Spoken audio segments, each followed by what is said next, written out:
आखिर कौन है प्रेमानंद महाराज, जिन्होंने विराट कोहली से लेकर बड़े बड़े सेलिब्रिटी को अपना भक्त बनाया हुआ है। कैसे प्रेमानंद महाराज जी साधु बने और उनके पास ऐसी कौन सी दिव्य शक्ति है जिसकी वजह से इतनी बड़ी समस्या होने के बाद भी वे अभी तक जीवित है। क्या प्रेमानंद महाराज जी सही में भगवान श्री कृष्ण के अवतार हैं? इसकी सच्चाई के बारे में जब आपको ये सबूत दिखाएंगे तो आप भी यकीन नहीं कर पाएंगे। तो चलिए जानते हैं प्रेमानंद महाराज जी के बारे में कुछ ऐसी बातें जो बेहद कम लोगों को पता है। प्रेमानंद महाराज जी को आज कौन नहीं जानता। वे इन दिनों सोशल मीडिया पर इतने वायरल हैं कि उनके भजन और सत्संग सुनने के लिए लोग विदेशी से भी भारत आते हैं। केवल आम जनता ही नहीं बल्कि बॉलीवुड से लेकर क्रिकेट जगत के कई बड़े बड़े सेलिब्रिटी भी प्रेमानंद महाराज के भक्त हैं। इतना ही नहीं, जब प्रेमानंद महाराज जी वृंदावन की गलियों में निकलते हैं तो उनके दर्शन पाने के लिए लोगों की भीड़ लग जाती है और उनके दर्शन पाकर लोग अपने आप को धन्य महसूस करते हैं। प्रेमानंद महाराज जी की ख्याति का अंदाजा इसी बात से लगाया जा सकता है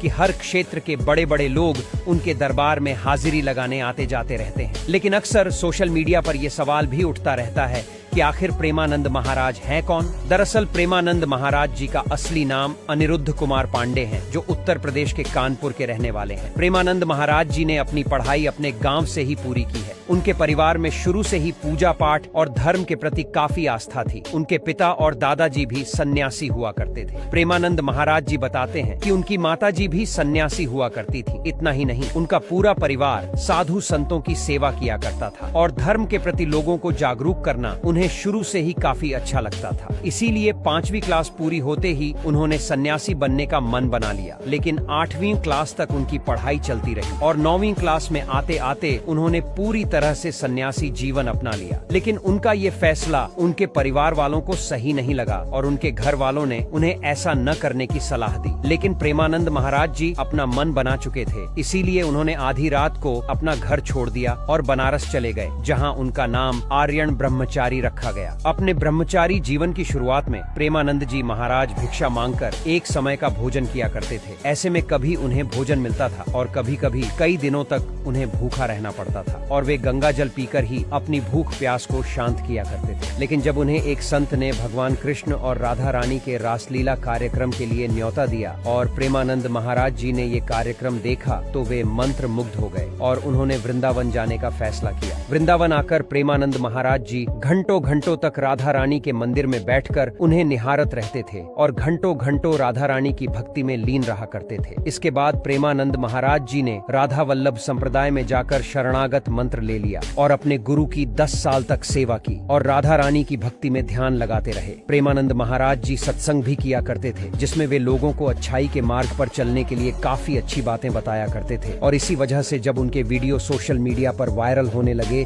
तो केवल भारत ही नहीं बल्कि विदेशों में भी उनके लाखों भक्त बन गए और आज बड़े बड़े सेलिब्रिटी भी प्रेमानंद महाराज के दर्शन के लिए वृंदावन आते हैं। कुछ लोग प्रेमानंद महाराज जी को भगवान कृष्ण का अवतार भी बताते हैं, लेकिन प्रेमानंद महाराज जी का कहना है कि वे तो केवल भगवान कृष्ण और राधा रानी के एक छोटे से भक्त हैं। इससे ज्यादा वे और कुछ भी नहीं है और यदि किसी को भक्ति करनी ही है तो वे उनकी नहीं बल्कि भगवान कृष्ण और राधा जी की भक्ति करें। दोस्तों, प्रेमानंद महाराज जी के सत्संग सुनकर बड़े से बड़े पापी लोग भी अच्छाई के मार्ग पर चलने के लिए तैयार हो जाते हैं। क्या आप भी प्रेमानंद महाराज जी को एक सच्चा संत मानते हैं? तो वीडियो के कमेंट में राधे राधे लिखना बिल्कुल ना भूलें।